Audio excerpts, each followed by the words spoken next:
여러분 반갑습니다. 제 463회 인천 경영포럼 조찬 강연회 개최를 진심으로 축하드립니다. 오늘 이렇게 뜻깊은 자리에 초청해 주신 데 대해서 다시 한번 감사의 말씀을 드립니다. 오늘 이 자리에는 한국을 대표하는 많은 기업인들 그리고 또 통일 문제에 관심이 있으신 시민들께서도 참석하신 것으로 그렇게 알고 있습니다. 이 대한민국을 이끌어 나가는 데 있어서 기업인 여러분들은 많은 사람들을 고용하고 또 대한민국의 경제 발전을 이끌어 나가고 계시다고 하는 점에서 진정한 애국자다 이런 말씀을 드리고 싶습니다. 오늘 제가 윤석열 정부의 이 통일 정책에 대해서 말씀드리게 된 것을 커다란 영광으로 생각합니다.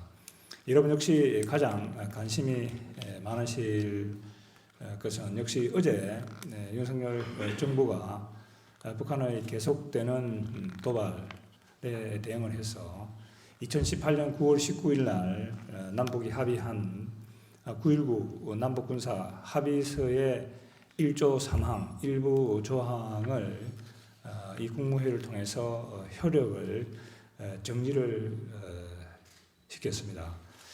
이것부터 먼저 좀 말씀을 드리려고 합니다.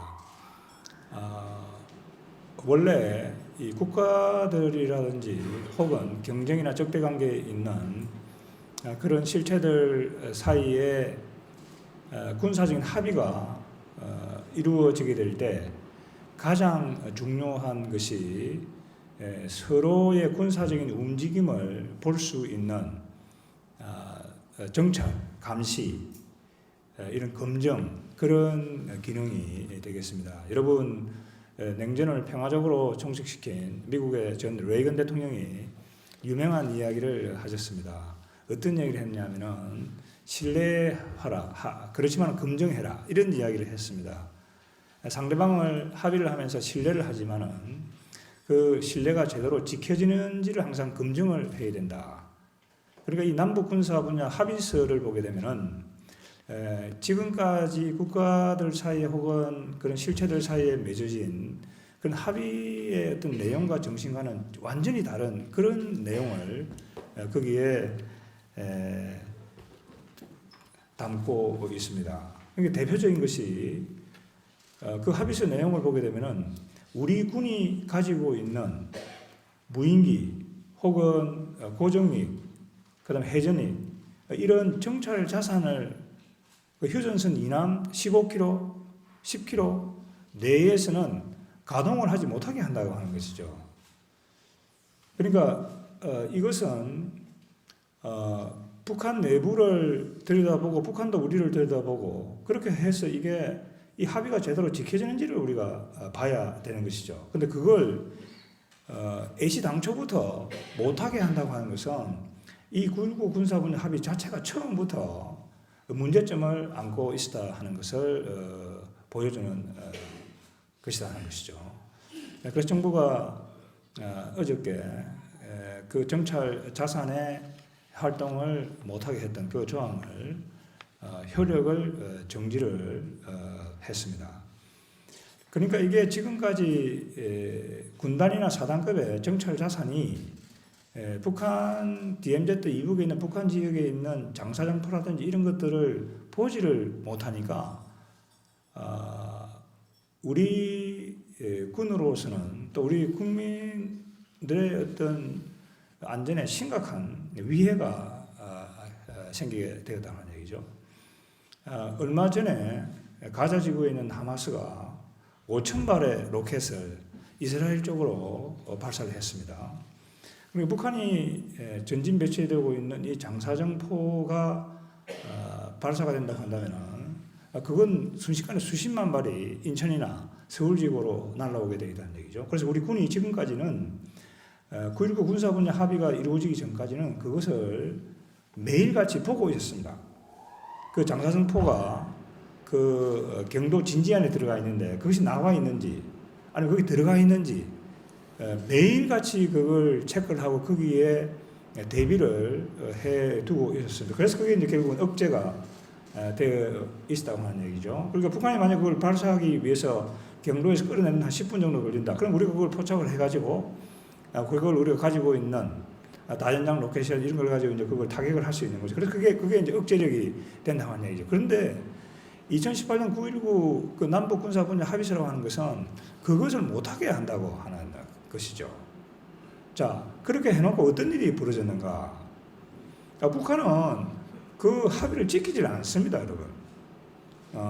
그걸 어긴 것만 하더라도 17번이나 어겼고, 여러분 잘 아시다시피 지난해에는 북한이 심지어 NNL 이남으로 동해안으로 미사일까지 발사를 했습니다. 지난해 말에는 북한이 5대의 드론을 서울 상공 근처까지, 여러분 인천까지 지나가지고 여기에 5대나 들려 보냈습니다. 그러니까 이건 명백하게 상호주의에 어긋난다고 하는 얘기죠. 북한이 지키지 않는데 우리만 그걸 붙들고 있을 수는 없다. 그래서 결국은 이번에 그 1조 사망을 대통령께서 영국 방문 중에 회의를 열어서 그것을 이 효력을 중지하기로 결정을 했습니다. 이 북한에 대한 억제력을 유지하고 평화를 유지한다고 하는 것은 인공위성뿐만이 아니고 우리가 가지고 있는 그런 정찰 자산을 통해서 그것을 계속 실시간으로 돌려보는 것이 대단히 중요하다. 이런 말씀을 드리고 싶습니다. 그래서 윤석열 정부는 이 대북 정책과 통일 정책을 추진해 나감에 있어서 절대적으로 원칙 있는 그런 입장에서 이것을 추진해 나가려고 그렇게 하고 있습니다. 대통령께서 수차례 강조하는 힘의 우위에 기초한 이 평화라고 하는 것은 바로 억제력에 기초한 그 평화만이 진정한 의미의 평화를 뜻한다고 하는 것이죠. 그래서 우리가 흔히 평화는 무엇인가? 라고 이렇게 질문을 받게 되면 평화는 전쟁이 없는 상태이다. 이런 답을 하죠. 자, 그러나 전쟁을 없게 하기 위해서는 어떻게 해야 되는가 하는 얘기죠. 적이 우리를 군사적으로 공격을 하려고 하는데 우리가 거기에 대화나 그 상대방의 선의에 기초해서 평화는 유지될 수가 없다고 하는 얘기죠. 우리도 그 군사력에 대응하는 그 군사력을 갖추어야만이 억제가 돼서 힘의 균형이 유지가 돼서 평화가 유지가 될 수 있다고 하는 것이죠. 그래서 우리가 국제 정치라든지 전쟁사에서 하는 이야기가 평화를 원하면은 전쟁을 준비해라 하는 이야기죠. 그거는 전쟁을 하겠다고 하는 얘기가 아니고 그렇게 이 군사력을 갖춤으로 해서 그 평화가 유지된다고 하는 것이죠. 자, 그러면 군사력을 키우려면 어떻게 해야 되는가 하는 얘기입니다. 경제력에 의해서 뒷받침되지 않으면 안 된다고 하는 얘기죠. 그래서 오늘 여기 오신 우리 기업인들의 기여 역할 이런 것이 대단히 중요하다는 생각을 하게 됩니다. 기술력, 산업력, 경제력에 의해서 뒷받침되지 않는다고 한다면은 군사력은 유지될 수도 없고 첨단 군사 기술도 발전을 할 수가 없다고 하는 겁니다. 그만큼 우리가 이 경제적인 또 기술적인 산업적인 토대를 갖추는 것이 대단히 중요하다 이런 생각을 합니다. 그래서 인천 경영 포럼이 정기적으로 이런 모임을 갖고 우리 국가 안보라든지 또 경제 발전이라든지 우리 또 사회가 이런 문제를 항상 새롭게 인식하고 하는 그 계기를 마련해 주신 데 대해서 다시 한번 크게 감사의 말씀을 드립니다. 여러분 우선 국제 정세를 돌아보면은 지금만큼 국제 정세가 불안정한 시기가 없었습니다. 세계적인 차원에서 위기가 중첩되어 있는 그런 상황입니다. 여러분 아시다시피 2년 전에 러시아가 우크라이나를 침략을 했습니다. 러시아가 어떤 국가입니까, 여러분? 유엔 안전보장이사의 상임이사국입니다. 유엔 안전보장이사의 상임이사국은 세계 평화를 유지해야 되는 책임을 지고 있는 국가입니다. 그런 국가가 주변 국가를 침략을 했습니다, 여러분. 그래서 러시아 우크라이나 전쟁이 지금 일어나고 있는 그런 상황입니다. 또 미국과 중국 사이에는 이 강대국들의 어떤 이 경쟁이라고 하는 것이 지금 첨예하게 벌어지고 있는 그런 상황입니다. 얼마 전에 샌프란시스코 에이펙 정상회담에서 시진핑 국가주석과 바이든 대통령이 만나서 미중 간의 경쟁이라고 하는 것이 미중 간의 갈등, 전쟁으로 비화되지 않도록 하자라고 논의를 하고 이야기를 했습니다. 그것은 어디까지나 잠정적인 것에 불과하다고 하는 얘기죠. 그래서 미중 관계도 굉장히 불안정한 그런 상황이 있습니다. 조금 전에 말씀드린 대로 이스라엘과 하마스 사이에 전쟁이 지금 계속되고 있는 그런 상황이죠. 그리고 대만 해역도 대단히 여러분 불안정합니다. 중국이 매일같이 전투기를 대만 해협으로 띄워가지고 대만 상공에 가가지고 일종의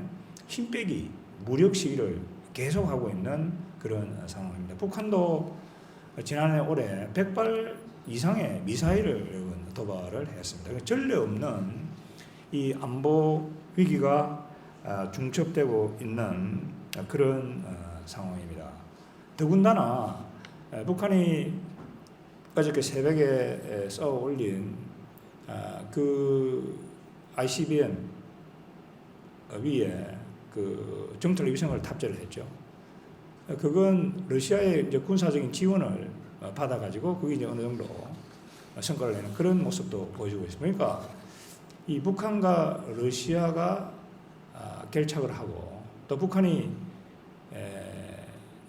152mm 포탄이죠. 그러니까 러시아, 소련, 러시아, 북한은 그 포탄이 152mm입니다. 우리는 155mm 포탄을 가지고 있는데 그걸 이제 북한이 러시아에 제공하고 러시아가 또 북한에 이런 기술을 제공함으로 해서 이 남북한 군사 경쟁에 러시아가 개입되는 이런 상황까지 지금 전개되고 있습니다. 그래서 정부는 러시아가 이런 북한에 대한 군사 지원을 하게 될 경우 거기에 대해서 미국, 일본과 함께 또 EU 국가들과 함께 대단히 단호한 조치를 취할 지금 준비를 하고 있다 하는 점도 여러분께 말씀을 드리고 싶습니다. 이런 정세 하에서 이 대북 정책과 통일 정책을 추진한다고 하는 것은 대단히 어렵다 하는 점도 여러분께 말씀을 드리고 싶고 이런 정세에 대한 우리 언론과 우리 국민들의 공감, 인식 이런 것들이 정부의 정책을 뒷받침하는데 대단히 중요하다는 그런 말씀을 드리고 싶습니다.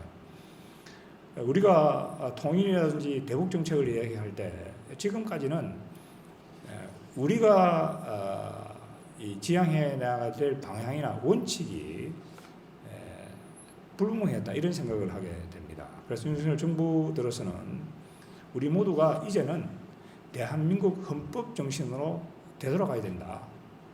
대한민국 헌법이라고 하는 것은 최소한 우리 국민들의 정치적인 견해가 다르고 자기들의 어떤 생각이 다르다고 하더라도 우리가 합의한 그런 하나의 장전이다 하는 것이죠.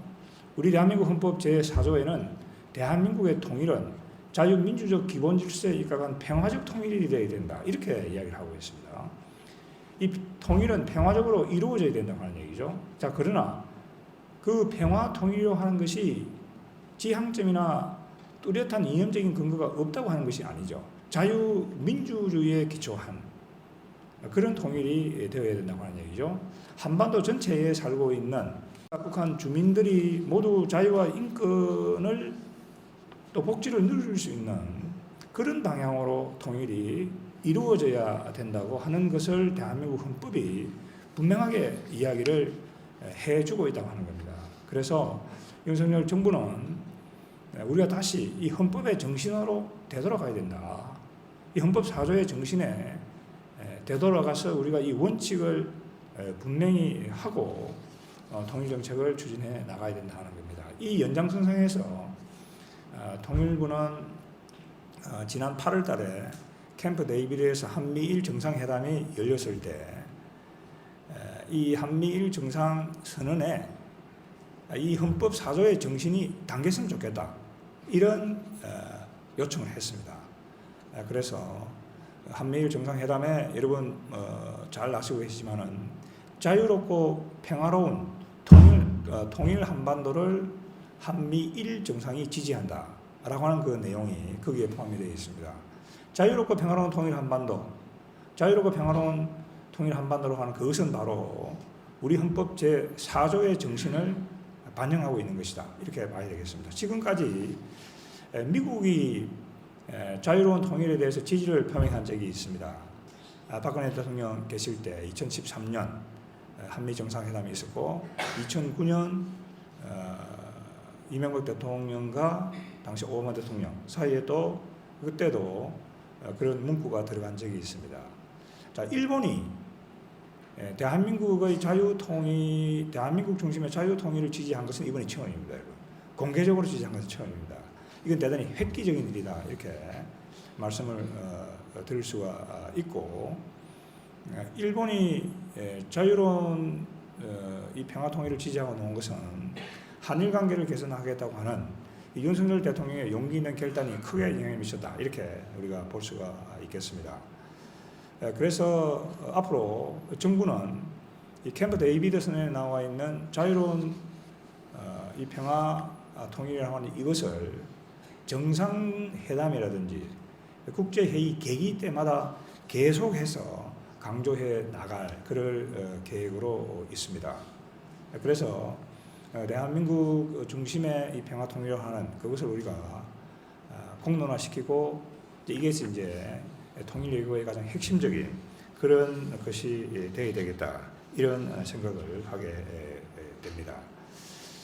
우리가 이제 이런 문제를 해결하기 위해서 제일 먼저 북핵 위기에 대응을 해야 됩니다. 그래서 여러분 잘 아시다시피 정부는 담대한 구상이라고 하는 것을 지금 제시를 해두고 있습니다.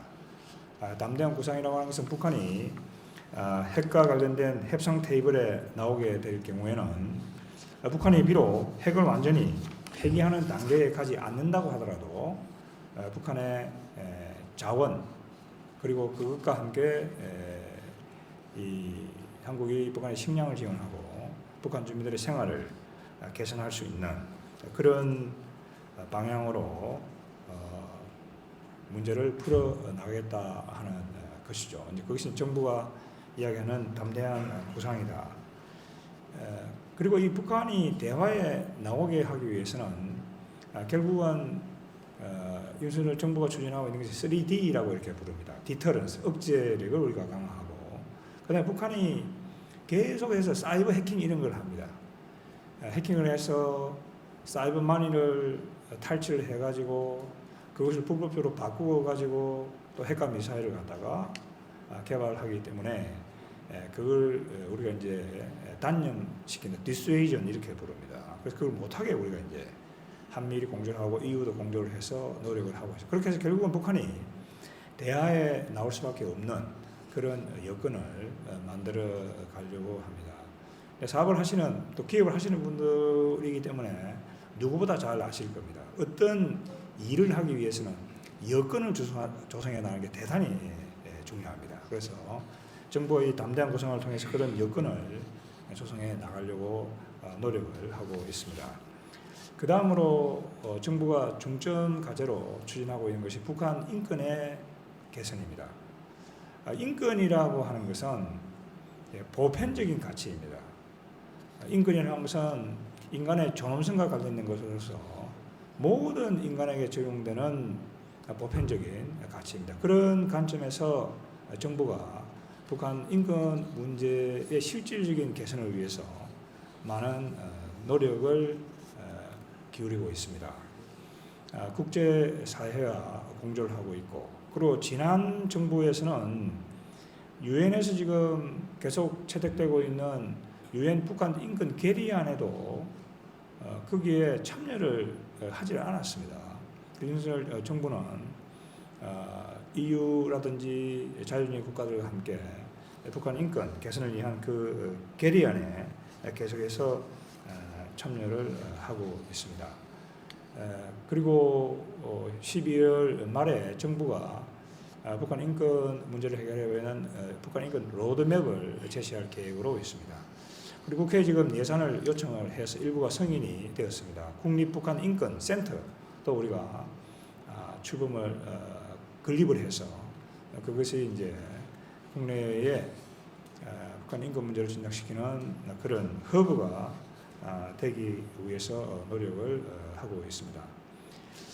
제가 장관으로 취임을 해서 설립한 것이 납북자, 억류자, 국군 포로 특별대책팀을 구성을 했습니다. 캠프 데이비드 8월 선언을 보게 되면 한미일 정상이 이런 이야기를 하고 있습니다. 납북자, 억류자, 국군 포로 문제는 하루빨리 해결해야 될 과제이다. 삼국이 이 문제 해결을 위해서 노력을 해 나간다. 전쟁 중에 북한이 우리 국민 10만 명을 납치를 해갔습니다, 여러분. 그리고 지금 북한에는 우리 선교사 3분 그리고 탈북민 3분이 억류되어 있는 그런 상황입니다. 국군 포로도 지금 500여 명이 있다는 것이 북한 내에 확인이 되고 있습니다. 국군 포로 그분들이 거기서 탈출을 해가지고 대한민국으로 지금 들어와 있는 분들도 있습니다, 여러분. 그런데 이 지금까지 우리 정부가 무엇을 했느냐는 얘기죠. 국가의 가장 중요한 책무는 자기의 국민을 보호하는 겁니다. 그런데 북한에 억류자가 있는데 북한 눈치 보고 그 문제를 제기하면 북한이 싫어하니까 그 문제를 한 번도 제기를 하지 않는다는 얘기죠. 이건 국가의 의무를 방기한다고 하는 겁니다. 그리고 캠프 데이비드 선언에서 하는 게 뭐냐면은 납북자, 억류자, 국군 포로 문제를 정면으로 다뤄야 된다. 그래서 통일부에서 납북자 대책팀을 구성을 했습니다. 그래서 북한과의 협상을 통해서 북한과의 대화를 통해서 생사를 항의하고 그분들을 송환하는 것도 중요하지만은 그동안 국가로서 정부로서 대한민국이 하지 못한 것을 그분들에게 해야 될 거 아니냐 하는 겁니다. 그래서 거기 억류자 6분은 전후 납북자 피해 보상법이 있습니다. 그분들 선교사 3분은 10년째 지금 거기에 있습니다. 그러면은 3년이 지나면은 그분들의 피해 보상을 할 수 있도록 정부가 되어 있습니다. 그래서 이제 납북자 대책팀 제일 먼저 한 것이 우선 선교사 3분, 탈북민 2분, 그 한국에 있는 가족들에게 위원회를 개최를 해가지고 그분들에게 위로금을 지급하기로 결정을 했고 위로금이 벌써 지급이 됐습니다. 그래서 앞으로 이 정부가 되었든 앞으로는 어떠한 정부라도 자국민을 철저히 보호하겠다고 하는 그런 어떤 입장을 견지해 나가는 것이 중요하다는 겁니다. 여러분 미국을 보십시오. 미국은 6.25 전쟁 때 여기서 또 북한에서 싸우다가 이 전사한 그 미군들의 유해를 지금까지도 발굴하고 있습니다, 여러분. 그래 발굴을 해가지고 그걸 하와이로 가져가가지고 DNA 검사를 해가지고 그 유족을 찾고 이렇게 한다고 하는 얘기죠.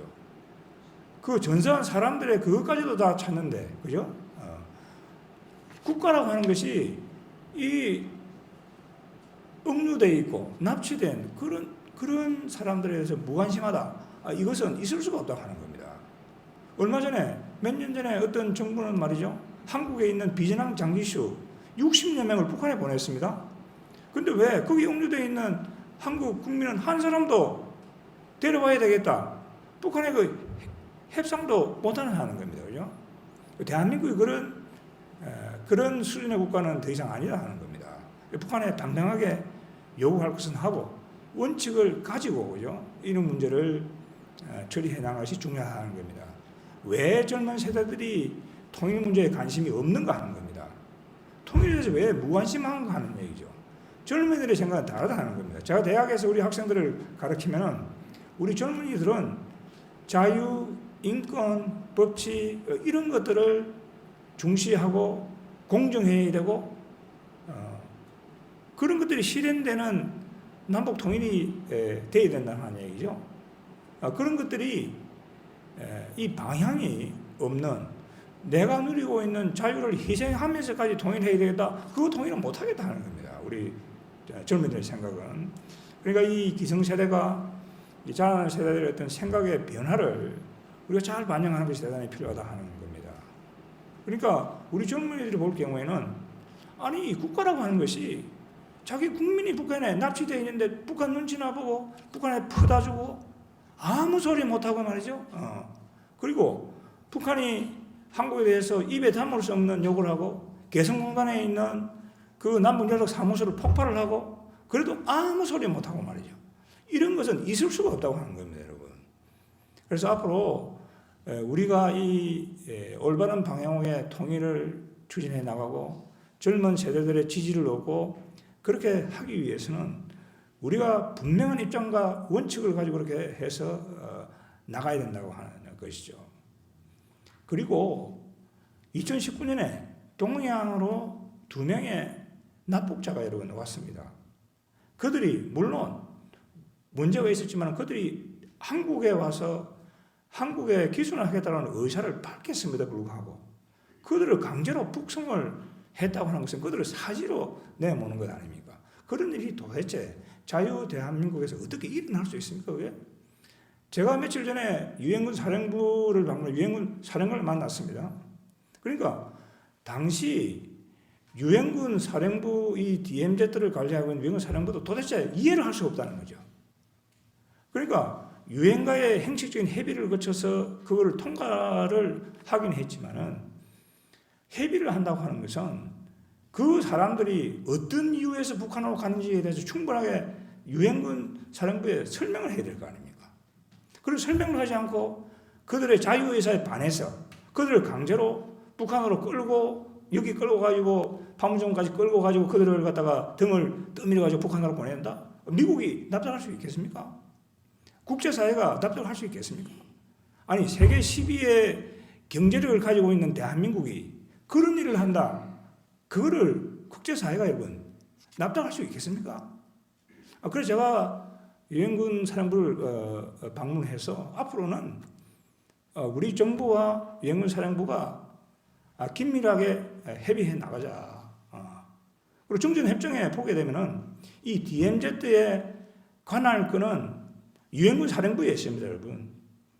그걸 우리가 중시하고 또 필요하면 그걸 원만하게 협의를 해 나가야지 그런 식으로 북한으로 가겠다고 가기 싫다고 하는 사람을 강제로 등을 떠밀어서 사지로 내모는 그런 일이 있어서는 안 된다 하는 것이죠.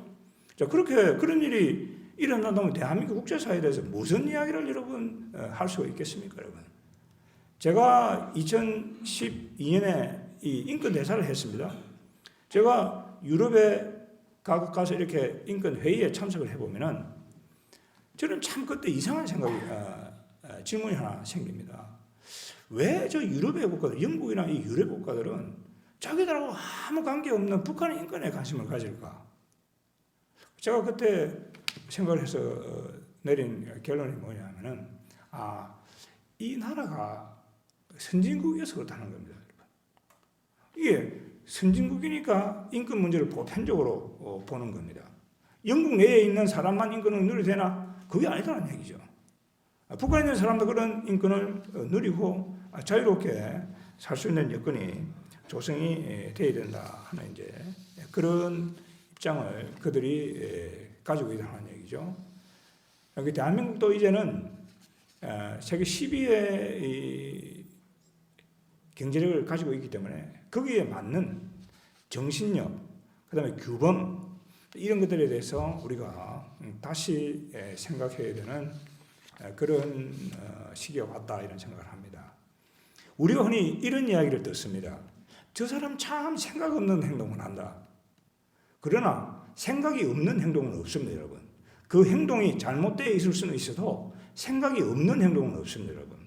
우리의 행동을 주도하는 것은 우리의 생각이다 하는 얘기죠. 우리가 어떤 생각을 가지고 있는가?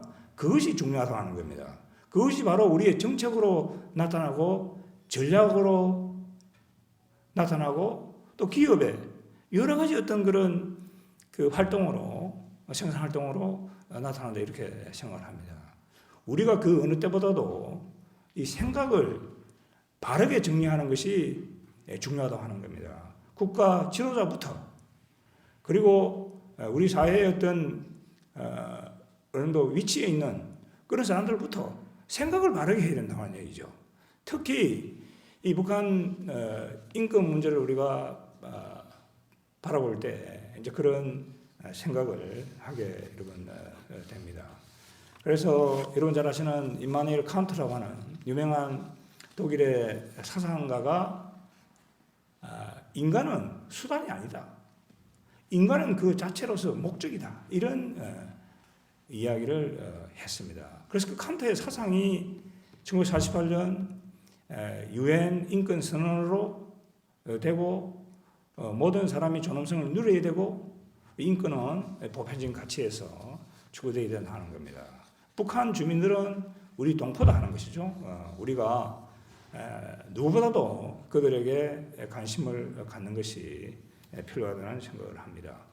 지금 한국에는 34,000명의 탈북민들이 자유를 찾아서 여러분 들어와 있습니다. 그들은 어떤 의미에서 먼저 온 통일입니다. 그들은 대한민국을 찾아왔습니다. 그래서 이분들이 한국 사회에 성공적으로 정착하는 것은 대단히 중요하다는 생각을 합니다. 그리고 이 전 세계가 이 대한민국이 그 34,000명의 탈북자들을 어떻게 대우하고 그들의 정착을 돕고 있는가, 그걸 다 지켜보고 있다 이렇게 생각합니다. 그것은 대한민국이 과연 미래에 자유통일을 이룩할 수 있는가 이런 것들을 보여주는 하나의 시금석이 될 것이다 이런 생각을 합니다. 그래서 통일부도 많은 노력을 기울이고 있습니다. 그래서 탈북민 정착과 관련해서 12월 1일 날 이제 코엑스에서 제1회 탈북민 일자리 박람회를 개최할 계획입니다. 그래서 100개 기업이 참여를 하고 탈북민들이 와서 서로 이 일자리를 서로 맞춰보고 찾는 그런 노력을 통일부가 다른 정부기관들과 함께 개최하려고 지금 하고 있습니다. 인천 경영 포럼에 계시는 분들께서도 많은 관심을 기울여 주시면 고맙겠다 이런 말씀을 드립니다. 우리가 이 통일이라고 하는 것은 우리가 분단된 우리 민족이 하나가 되는 것일 뿐만이 아니고 이것은 세계사적으로도 대단히 중요한 의미를 갖고 있다 이런 말씀을 드리고 싶습니다. 유라시아 대륙, 이 가장 큰 대륙을 여러분 지도상으로 보시게 되면 중국이 있고 러시아가 있고 북한이 있고 유라시아 동쪽에 대한민국이 있습니다. 여러분. 그걸 여러분 보게 되면 대한민국은 섬나라입니다. 분단이 되어 있으니까 대한민국은 대륙으로 갈 수가 없습니다. 그 유라시아 대륙 전체에 동쪽 유라시아 대륙에 유일하게 자유를 누리며 살고 있는 나라가 대한민국입니다, 여러분.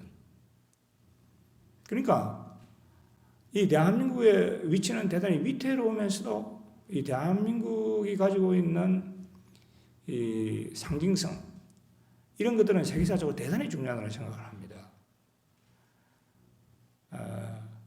제가 이 통일부 장관으로서 생각하고 있는 것은 이 대한민국의 자유 통일이라고 하는 것은 단순히 우리 민족에게만 국한되는 게 아니다. 이것은 유라시아 이 대륙이죠. 이 지역에 자유의 바람을 불어넣는 그 대단히 중요한 세계사적인 의미를 가지고 있다 이렇게 생각이 됩니다. 그런 세계사적인 인식과 그리고 이제 우리 국민들이 그 소명 의식을 갖는 것이 대단히 중요하다는 여러분 생각을 합니다. 제가 조금 말씀드린 유라시아 동쪽 그 위치에 북한, 중국, 러시아 이쪽을 보십시오. 거기에 자유민주주의가 된 적이 있습니까? 지난 5,000년간 자유민주주의가 된 적이 없습니다, 여러분. 대한민국이 유일하게 자유민주주의 국가로서 그나마 국가를 유지해오고 있는 겁니다. 우리가 대한민국을 지키고 또 자유통일을 이룩하고 이것을 계기로 해서 이 유라시아 대륙 동쪽 지역에 자유의 바람이 갈 수 있는, 불 수 있는 거죠. 그런 계기를 말하는 것이 그 어느 때보다 중요하다 이런 생각을 합니다. 그래서 오늘 이 자리에 참석해 주신 훌륭한 기업인 그리고 또 통일에 관심이 많으신 시민 여러분들께서도 우리 모두 이 통일의 문제에 대해서 항상 생각을 하고 그것이 우리에게만 국한되는 게 아니다. 이것은 전 세계적인 차원에서 대단히 중요한 의미를 갖고 있다. 이런 생각을 갖고 이 통일 문제와 대북 정책에 대해서 항상 관심을 가져주시면 되니 고맙겠다 이 말씀을 드리고 싶습니다. 감사합니다.